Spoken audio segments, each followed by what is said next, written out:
संभल के असमौली थाना क्षेत्र के ग्राम मढ़न में कब्रिस्तान के लिए आरक्षित भूमि पर प्रशासन की कार्रवाई के दौरान ग्रामीणों ने विरोध जताया। मामले में ग्रामीण और प्रशासन दोनों की ओर से अलग अलग दावे किए जा रहे हैं। ग्राम मढ़न में प्रशासन द्वारा कब्रिस्तान की आरक्षित भूमि को लेकर की जा रही कार्रवाई के दौरान स्थानीय लोगों ने विरोध दर्ज कराया। ग्रामीणों का कहना है संबंधित भूमि का वर्षों से ईदगाह और कब्रिस्तान दोनों के रूप में उपयोग होता रहा है। उनका दावा है कि यहाँ ईद और बकरीद की नमाज के साथ साथ जनाजे की नमाज भी अदा की जाती रही है। स्थानीय निवासी कल्लू ने इसे कब्रिस्तान की भूमि बताते हुए कहा कि यहाँ लंबे समय से दफन और जनाजे की प्रक्रिया होती रही है। वहीं जुम्मा खान का कहना है कि यह स्थान उनके पूर्वजों के समय से धार्मिक उपयोग में रहा है और ग्रामीण अपना पक्ष प्रशासन के समक्ष दोबारा रखेंगे। दूसरी ओर तहसीलदार धीरेन्द्र कुमार ने बताया कि चकबंदी के दौरान गाटा संख्या 208 कब्रिस्तान के लिए आरक्षित की गई थी, जबकि गाटा संख्या 210 वर्तमान में कब्रिस्तान के रूप में उपयोग में है। उन्होंने कहा कि प्रशासन की कार्रवाई का उद्देश्य राजस्व अभिलेखों के अनुरूप आरक्षित भूमि का उपयोग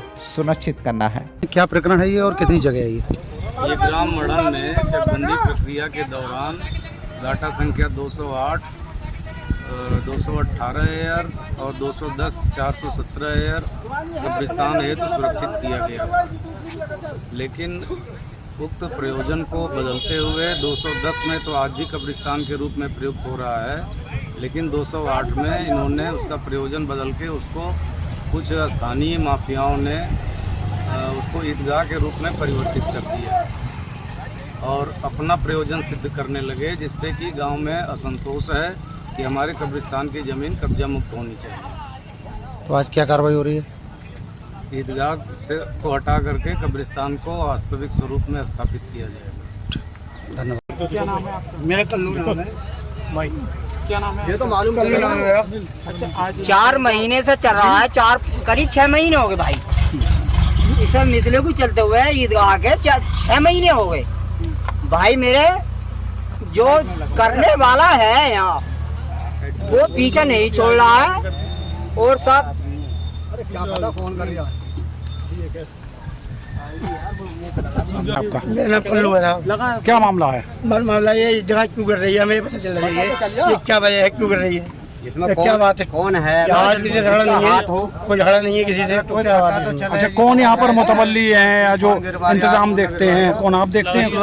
जो मुतवल्ली है वो तो हो रही है, लेकिन हम तो गाँव के हैं, हम तो देख रहे हैं, ये देखते हुए अच्छा लग रहा है। क्या चाहते हैं? हम ये चाहते हैं कि ये हमारी हमारी गिरा नहीं, हम चाहते हैं गिरा ना, ईदगाह ना करे। ईदगाह ना करे। जमीन किसकी है ये? कब्रिस्तान की जगह है साहब। कब्रिस्तान की जमीन का इस्तेमाल काय में होगा? कब्रिस्तान की जमीन नमाज भी पढ़ लेते हैं साहब और जनाजे की नमाज पढ़ते हैं यहीं। जब हम दफन होते हैं यहाँ तो मुर्दे को दफन करते हैं तो यहाँ नमाज भी पढ़ते हैं। लेकिन प्रशासन का साफ कहना है कब्रिस्तान की जमीन है, कब्रिस्तान के इस्तेमाल में आएगी। अच्छा, तो सर हम तो यहाँ नमाज पढ़ाई जाती है। जमीन तो आपकी बच रही, जमीन आपकी कोई थोड़ी लेके जा रहा है। तो सर ये क्या वजह है? आपको ये कर रही है तो ये किस वजह कर रही है साहब? तुम्हारी कोई बात नहीं। क्या नाम है आपका? मेरा नाम जुम्मा खान है। जुम्मा खान, क्या दिक्कत है आपको? हमें दिक्कत ये है जी, यहाँ 1 साल में 2 बार नमाज होती है जी। ठीक है, अब जो साहब एक्शन लिया जा रहा है, क्यों लिया जा रहा है साहब? इससे कोई किसी को दिक्कत है, किसी और कोई बिरादरी को कोई दिक्कत नहीं, किसी को परेशानी नहीं साहब। ये क्यों हो रहा है और किस लिए हो रहा है? क्या है ये? कब्रिस्तान है या ईदगाह है? ये कब्रिस्तान है जी। कब्रिस्तान भी है, कब्रिस्तान भी है और अब अब से नहीं कम से कम हमारे पुरखों से ये जी। ईद और कब्रिस्तान दोनों चलते आए, किसी से अभी तक कोई विभेद नहीं है। मगर जमीन जो है कब्रिस्तान की है और कब्रिस्तान भी है साहब।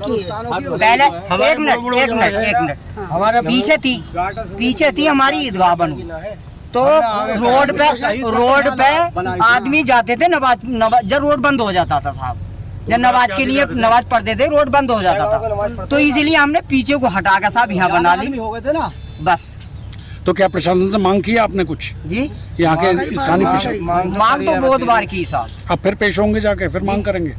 हाँ, मांग कर लेंगे साहब जाकर। हम तो मांग कर साहब, हमारे लिए दया हो जाएगी जरूर साहब। संभल से शाहरुख चौधरी की रिपोर्ट, TV1 इंडिया न्यूज।